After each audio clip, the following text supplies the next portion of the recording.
Well, I don't think you should do gear reviews until you've actually used this gear. So this will be a 2-year review of the 13 Fishing Concept A. I'm going to tell you my thoughts.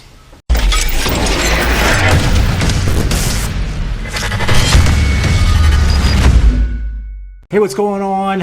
It's Matt, and you know what? It's time for me to kind of start looking at other gear and also taking a kind of stock of the gear that I owned. And I think it's time for me to make some switches. I think I talked about that earlier this year when I broke a reel and I broke a rod this year, and those happen to be by 13 Fishing. And this won't be a knock against 13 Fishing's gear whatsoever.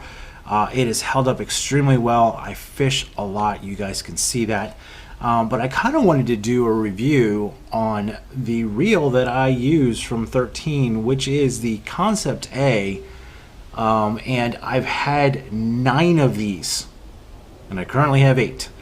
But I own 9 of these things, and I've never really had an issue, and I kind of just wanted to talk about it. Now, I'm not going to get into real deep specs, but this reel retails for about $179. It's extremely small. It feels almost like it could be a finesse reel. So it's lightweight enough to where it's 6.8 ounces and comes in a slew, and by slew I mean a couple, of different gear ratios. One of the cool things that 13 actually does is you have the ability to go to the trick shop and to buy color-coded accessories for the reel. And the reason why I say color-coded is because I use that color coding to identify what speed reel is by the color. So this is the red, so this is an 8.1. I don't have to kind of look at it when I'm on the boat, being that I only throw these reels and I only throw the same rods. So this kind of cuts down the guesswork when you're on the kayak or when you're on the boat, or even when you're on shore, or even when you're in the garage trying to pick something up. So let's get kind of to like the nitty gritty of the reel. Now, having this for 2 years, all of them for 2 years, I've only had one break, as I mentioned before.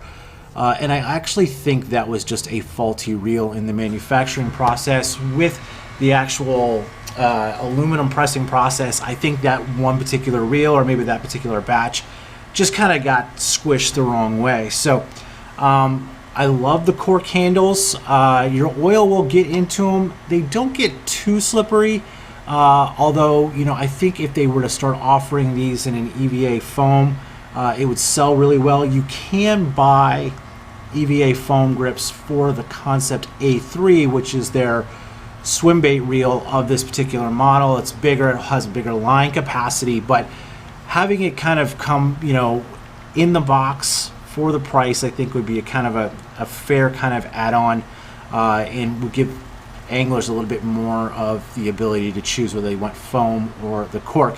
It's extremely good looking reel, and kind of going back to like what happened with the other reel. Well, oddly enough, I have it right here.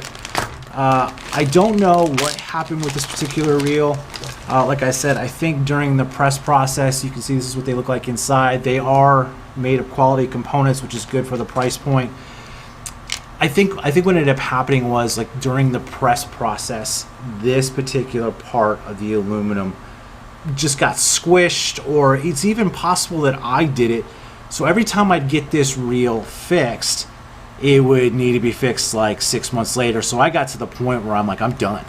I can't do this anymore. I'm spending more money fixing the reel than I am, kind of actually that I spent on the reel in the first place. But all in all, I think these reels hold up well for the price. Now, there's a couple of things that I would change, and that's kind of the point of this review. One of the things that I would change is that I would actually create a larger handle right here. This, like I mentioned before, it feels like a finesse reel. It holds a decent amount of line. I think it's 150 or 120 at 12-pound test, which nobody really kind of rolls up. Well, at least I personally don't roll up 12 pounds of straight fluoro or mono. There's, right now this is backed with 50-pound braid, so the leader that I put on is usually 12-pound fluoro, so it does, you know, I really don't have a real good way of measuring this, but this thing will cast. I'm gonna take that back. On one of my reels that I throw, the Whopper Plopper 130, I have almost spooled the reel by throwing it, so it does cast a mile, which is a good thing. The thing that also kind of is another thing that I would change on these particular reels is the spool depth. Now, this is such a low profile reel. I don't know if you can tell, or if you own one, you'll probably agree with this, but like, you can buy a deeper spool, but they charge you like, I think it's $30. And so for me, that's just something that they're just really kind of, they're being, I don't know, not gracious hosts. So those are the two main things that I would change, is the length of the actual handle and the spool depth. 13 has made some really solid products. Like I said, I've never had a complaint with them. I would suggest, you know, if you're looking for a higher end reel but don't want to go into the 200s, this is a great reel for the price. Couple of things though that I did notice, being that I've taken this one apart because it basically continued to break on me. The components inside, and this is like most reels, the components inside aren't that much greater in quality from what I can see than like a Lose Mach 2, which is about $40 cheaper. But you know, the actual aesthetic of this reel and the cork and probably some of the ability to do the trick shop and maybe some of the bearings, which this one only has 7 bearings, but they're good high quality salt resistant bearings. That being said, these just really have, you know, they have a lot more aesthetic pleasing, so that might be also another reason why they're for the markup. But wanted to just kind of talk about this reel because, like I said at the beginning of the video, I'm going to start looking at other brands. Now, I've mentioned this before, I am not sponsored by 13. I have no affiliation with them whatsoever. I do have a connection there personally, but that's only because I lived in Florida for 13 years. So I pay for these. So just before anybody kind of says, oh, you know, like, that's the only reason why you throw those things. I think the first time I did my rod and reel arsenal, someone was just like, oh, it must be nice to be sponsored by a company like 13. I'm not. I will pose this question. Do you own this reel first and foremost?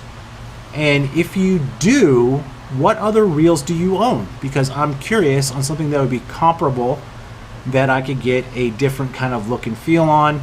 And I'm just looking at other rods and reels because, you know what, I've had my gear for 3 years, 2 years. Some of it's starting to break down. Not the reels by any means and not the rods, but it's just normal wear and tear. One last thing, all of my reels, besides that one, perform extremely well. And the reason why is because I clean them regularly. And once a year, I send them off for a deep clean. Now, you probably saw that video I did a while back about the best way to clean a bait caster was to send it off to the manufacturer. You can do that, but you can also find somebody else, which I have used. I have a guy in Tennessee that does just an outstanding job on the reels.